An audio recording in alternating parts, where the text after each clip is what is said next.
Phishing attacks.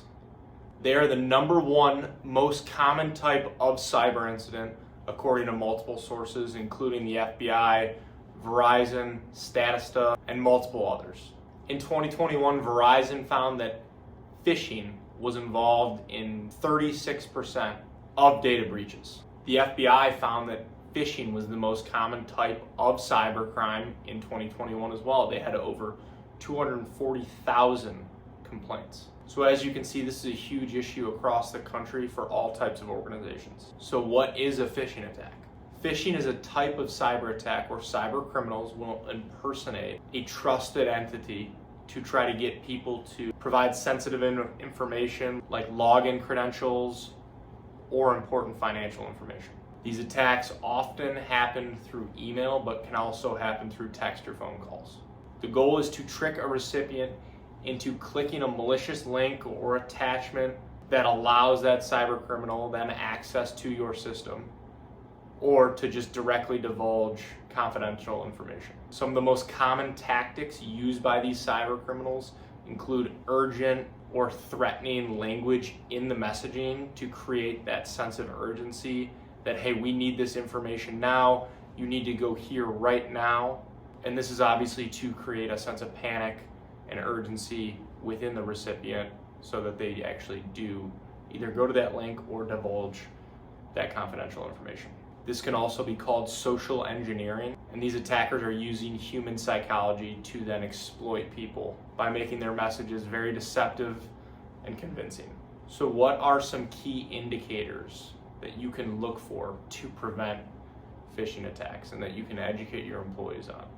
Look for any grammatical errors, mismatching URLs, and if there is ever a question whether something is valid, real, from the entity they are claiming to be. A lot of times they'll claim to be a bank or a government agency, some sort of trusted authority. Make sure your employees know to verify that it is real.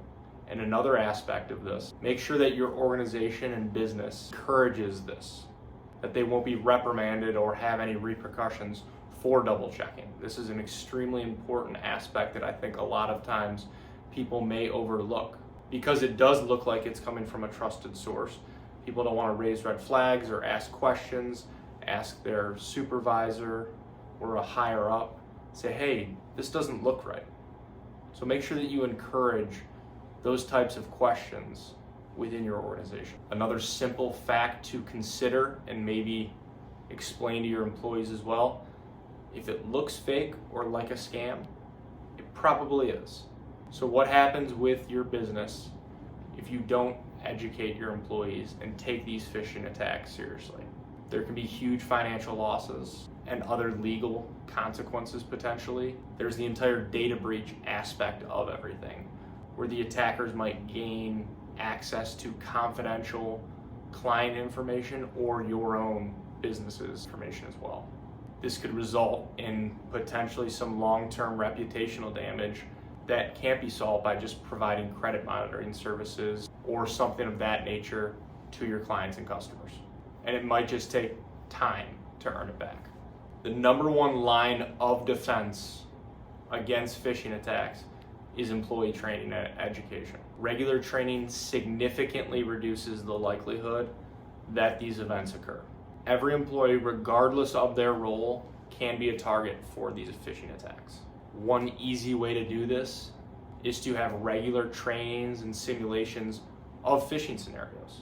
A lot of IT service providers will have this service bundled into their package where once a quarter, once a month, whatever it may be, they'll send fake phishing emails to try to trick your employees into either clicking the link, divulging information, versus reporting it as spam or malware. And if the employee fails, clicks the link, and or in unfortunate circumstances gives out sensitive information that they shouldn't, they then would have to take additional trainings. You really want to foster a culture where security is a priority and where employees feel comfortable enough to come to their managers, supervisors with potential issues, especially regarding this. And then obviously regular reminders about email best practices. Make sure you advocate for using strong login credentials and passwords. Have multi-factor authentication. Keep your software up to date.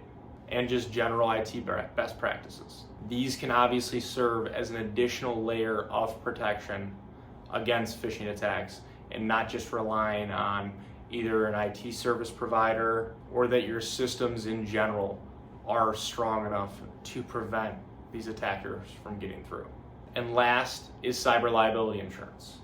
This is the last line of defense in case one of these phishing attacks or any other cyber attacks occur. You want to make sure that your business has the internal processes and protocols in place to where cyber liability insurance is truly a last resort and only needed in the very rare circumstances that your processes and internal protocols fail.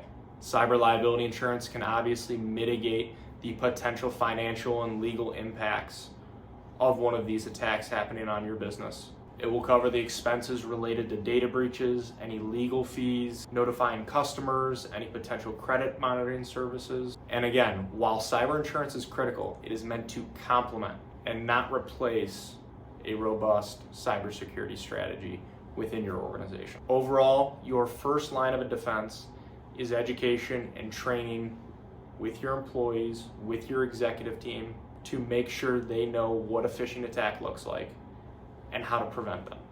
And make sure that your company emphasizes the importance of these best practices and training, and then obviously considers cyber liability insurance as part of that broader risk management plan, not the only part of the plan. If you have any questions about cyber liability insurance, best practices within your organization, anything of that nature, feel free to reach out. Would love to see if it is something that our team could potentially help out with. Thanks a lot.